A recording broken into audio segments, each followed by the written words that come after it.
All right, let's jump into this. You've sent us some really fascinating material here. It's excerpts from Helen Chandler-Wilde's book, Lost and Found. That's right.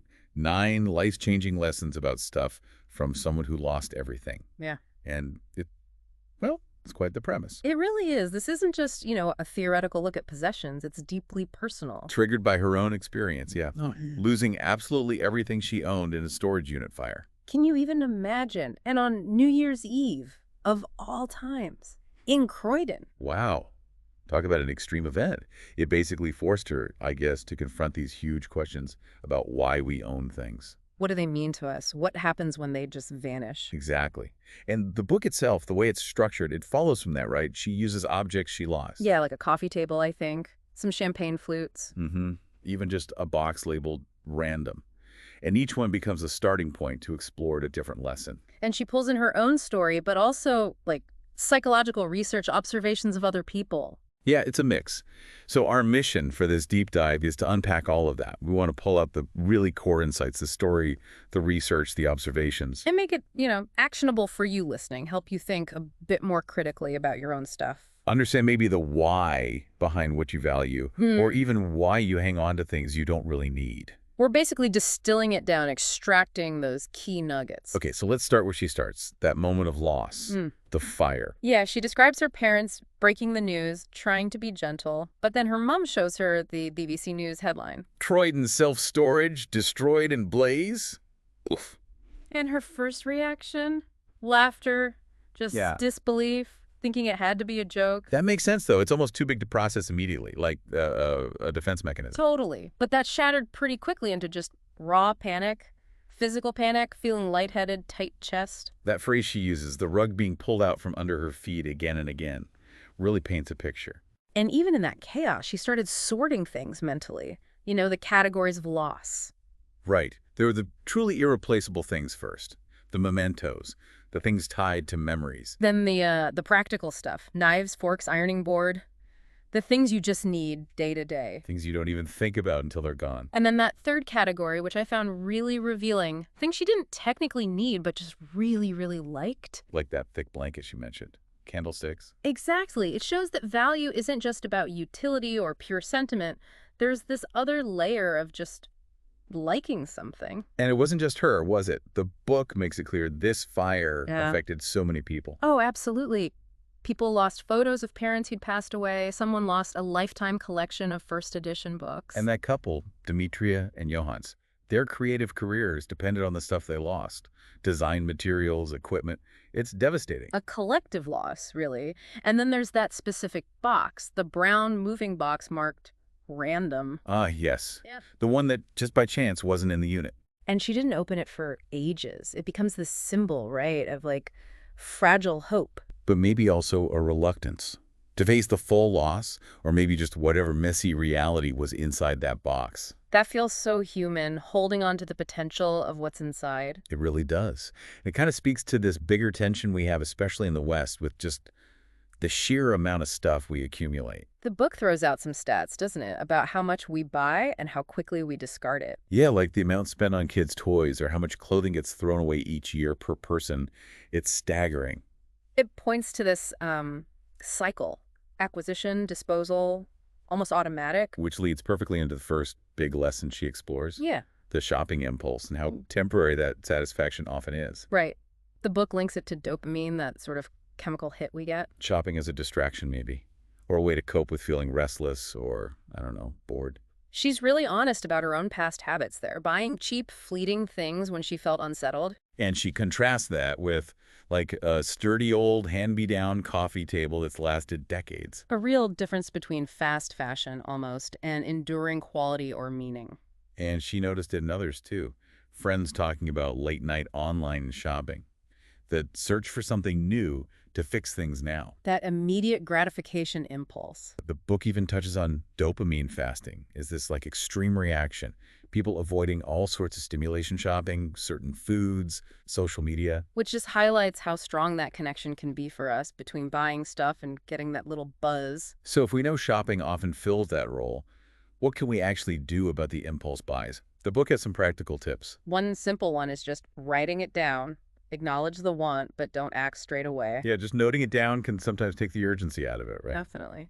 And another one is the waiting period, like 72 hours maybe, or even 30 days for bigger things. Hmm, I like that. The idea being that a lot of those impulses are really fleeting, wait a bit, and the urge might just vanish. It's like a little self-test. How many things do you write down and then completely forget about 3 days later? Exactly. It helps you figure out if it's a genuine desire or just, a momentary craving. Right. So, moving from those personal urges, the book then looks outwards.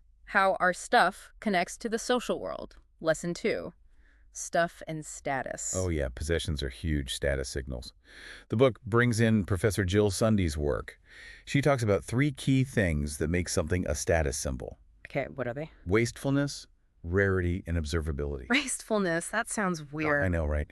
But it means showing you can afford to be inefficient, like those giant inedible yams grown just for show. For a ridiculously expensive car stuck in traffic, you have the resources to just burn. Precisely. And that story about the woman with the subtle but super expensive Dolce & Gabbana skirt, that's a quiet, kind of wasteful power move. Okay, I get it now. And then rarity, that's more obvious. Hard to get. Unique, limited edition, that kind of thing. And observability, people have to see it. Yep. A hidden masterpiece doesn't signal status like a fancy watch does. The book makes this really interesting contrast then between the stress of using clothes for status. Like being a teenager, agonizing over what to wear on non-uniform day. All that mental energy. Yeah. Versus situations where that pressure just isn't there, like school uniforms or... Or Sister Monica, the man she mentions, who owns almost nothing. Her simple habit signals her identity, but not in that material status way. No wardrobe needed. And this leads to a really crucial point in the book, the difference between socioeconomic status and sociometric status. Right. Socioeconomic is about impressing strangers, basically. You're standing in the wider world, often shown through stuff. Whereas sociometric status is you're standing with people you actually know, friends, family, colleagues. And the research is pretty clear, according to the Sure. book, chasing that external socioeconomic status through possessions. It doesn't really lead to happiness. But sociometric status, feeling valued and respected by the people close to you, that is strongly linked to well-being, the local ladder effect, they call it. Which really makes you think, doesn't it? Why put so much effort into impressing strangers? The people whose opinions actually matter to your happiness probably don't care about your handbag brand. Exactly. They care about you. It puts that whole keeping up with the Joneses thing in perspective. Definitely. Okay, so from social signals, the book then dives into the deeper psychology. Lesson 3, scarcity and abundance. This gets into commodity theory, the idea that we value things more just because they're scarce. Limited supply makes something seem more desirable. Ah, like the yogurt experiment the book mentions. Exactly. Simple, but effective. People wanted the scarce yogurt more, even if they preferred the taste of the abundant one when both were plentiful. Scarcity itself added value. You see that everywhere, don't you? Like the toilet paper chaos in 2020. Or people camping out for new iPhones. The limited availability drives the desire. It also links to reactance, that feeling of wanting something because it's forbidden or limited, like wanting to watch delayed Olympics more than the live ones just because access was restricted. Huh. Yeah, that rings true. The book also talks about under-inclusiveness, especially in collectors. What's that? It's seeing every single item as unique, with subtle differences. It makes it really hard to categorize things or get rid of stuff because everything feels like a special case. Ah, okay. Makes sense. And then there's the big one, the endowment effect. Our tendency to overvalue things just because we own them, irrationally, often. And it's not just humans, right? The chimpanzee study was fascinating. Yeah. Jones and colleagues found chimps also valued things they possessed more highly, especially survival-critical stuff like peanut butter, even more than, say, dog toys. Suggests it might be kind of baked in, evolutionarily speaking, to hold on to what you have. The author connects this back to her own lost stuff, things she knew she should have gotten rid of years ago, like old chargers or a swimming cap. The drawer of shame. We all have one of those. We do, and we keep that stuff because, well, it's ours, even if it's useless.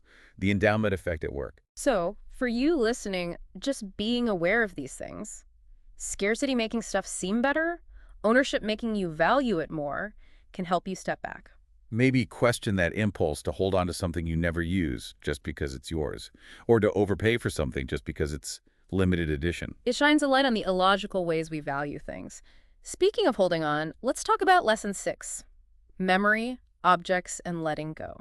This was obviously huge for the author after the fire. She worried, did losing her things mean losing her memories too? Which isn't exactly how memory works, as the book explains. It's about brain connections, needing cues. And objects are powerful cues. She talks about her memory box, trying to contain the past physically. Yeah, like trying to pour liquid past into a container. And looking at photos afterwards was really powerful for her. Not just the big events, but rediscovering small, forgotten joys, mundane moments even. Things she wouldn't have remembered without the photo, the physical prompt. It links to broader examples too, like the town of Paradise in California, losing physical anchors for community memory when it burned.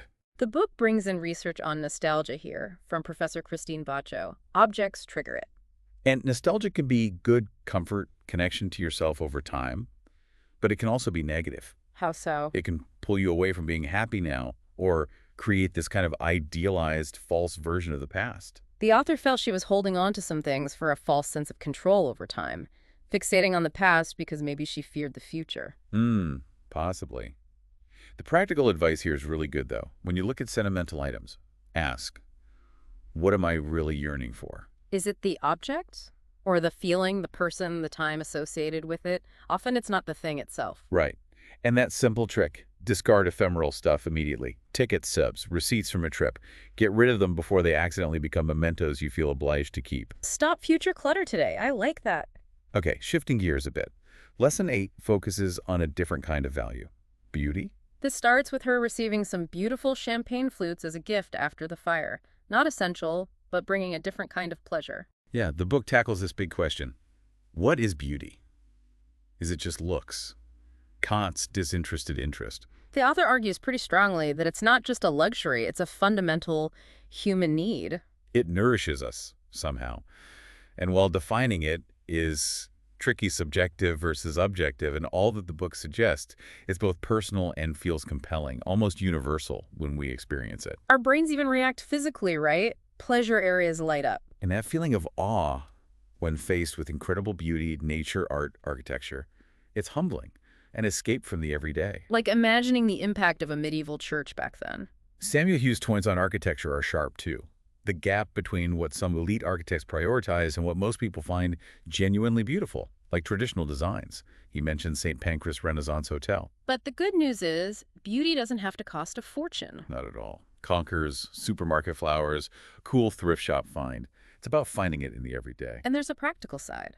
We take better care of beautiful things. They last longer, maybe become heirlooms, less waste. So the takeaway for you, actively seek beauty.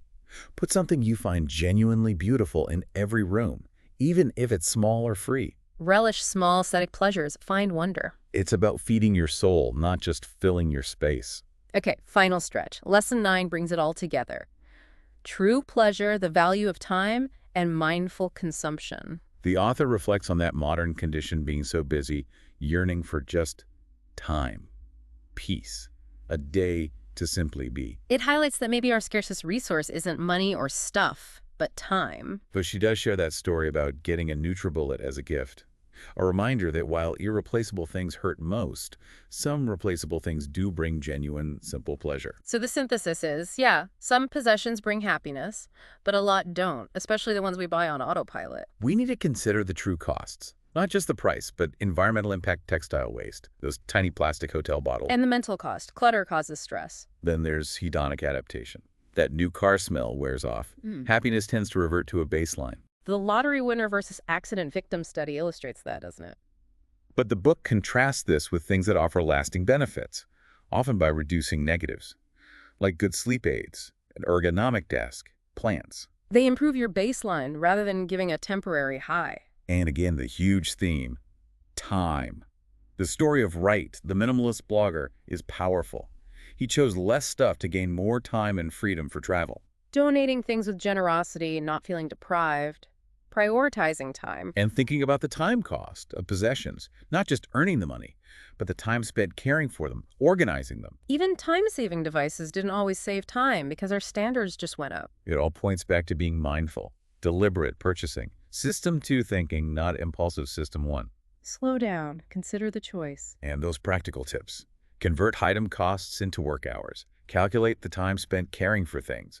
Makes the real cost much clearer. Is this widget worth 3 hours of my life earning, plus an hour a year maintaining? Suddenly seems different. Final advice. Audit your clutter. Ask why you have it. Set clear rules for buying and discarding. And that brings us back to the random box. She finally opens it. It's anticlimactic. No hidden treasures, just random everyday stuff, an honest reflection of day-to-day life. Which leads to her big realization. Stuff can't bring back the past. It can't guarantee contentment. It can please us, yes, but it's not the center of life. It can't replace time, or peace, or connection. Wow. What a journey that book takes us on, from that devastating loss. To understanding the psychology of why we buy, how we signal status, the weird ways we value things. The link to memory, the need for beauty, and what actually brings lasting pleasure. It really reframes how you look at the objects around you. And the main takeaway feels really empowering, actually. That you can control this relationship. Exactly. Moving from just accumulating stuff automatically to choosing mindfully, that can genuinely improve your life. More than another impulse buy ever could. It's about intentionality, making sure your possessions actually support the life you want. Yeah. So here's a final thought for you listening to this deep dive. Think about just one specific habit you have with stuff. Maybe it's an impulse buy you regret, or maybe something you keep purely out of guilt or obligation. What would happen if you applied just one idea from today? Maybe the 72-hour rule, maybe asking why you truly have it, maybe thinking about its time cost to just that one thing this week. Just try it. Start small. Start questioning. Because that relationship you have with your stuff, it's not fixed. You can change it. And that might be more valuable than anything you could buy.